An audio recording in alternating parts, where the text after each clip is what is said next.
Hello and welcome to the Center for Military Modernization, Warrior Maven. Very significant conversation today in a changing global threat environment. We are joined by two representatives of industrial-based coalitions, one for the amphibious warfare ship-based coalition, as well as one for the aircraft carriers, who have a specific expertise with construction and development of aircraft carriers and amphibious assault ships. So let's make sure to welcome Captain Dave Forster, who actually is a former Navy captain who was a major program manager for the integrated combat system on board the USS Zumwalt, that well-known famous stealthy destroyer program. He's a former surface warfare officer as well. And then also Mr. Rick Giannini, who's the charge of the aircraft carrier industrial base coalition. He's also the CEO of the Milwaukee Valve Company. So both of these experts have a deep knowledge of Navy needs and, of course, the Navy situation. Thanks to both of you for joining us today. I was impressed by the force performance in shock trials. As you know, there was some discussion about whether there would be shock trials. Sure enough, the survivability based on the assessment are quite positive in terms of its ability to withstand nearby explosions. So given that, what's your sense of additional technological enhancements to the Ford class as they continue to mature? Well, speaking from the supply base, I'm not as versed with technical aspects going forward.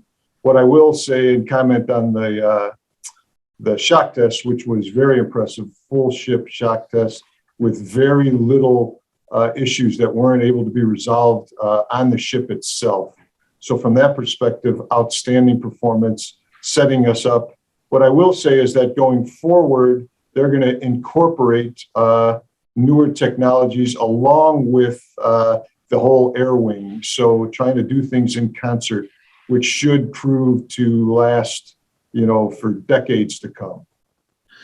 That's critical in terms of continued modernization. I'm really glad you made that point, because the U.S. footprint, the Navy footprint with aircraft carriers, is arguably so dominant globally in terms of global presence, and forward presence will be so key, especially in places like the Pacific. But as a follow-up, I had an interesting thought about the Ford class, because there's so much discussion about delays, cost overruns, etc. Yet I remember covering it at the time and talking to the program managers. They talked about non-recurring developmental costs, that because there was the advent of some cutting-edge technologies, there were some initial expenses up front to lay the foundational, the groundwork for years of modernization. So what is your sense of the cost efficiency moving forward, because that gets so many eyeballs in Congress?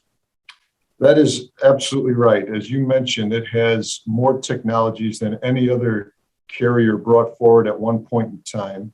And while, yes, there were some delays and some cost overruns in comparison to prior carriers, they're a fraction of the overruns. And I might not be 100% right, but I know that the majority of the issues found, like over 80% of them, were able to be resolved on board the ship without having to come back into the yard. So I would say technically it's outstanding. Going forward, it will be a fantastic ship, and 79 is definitely lower, and 80 and 81 are going to be lower cost yet because of those block buys. Thanks for staying with us and embracing a handful of questions. And thank you so much for your time.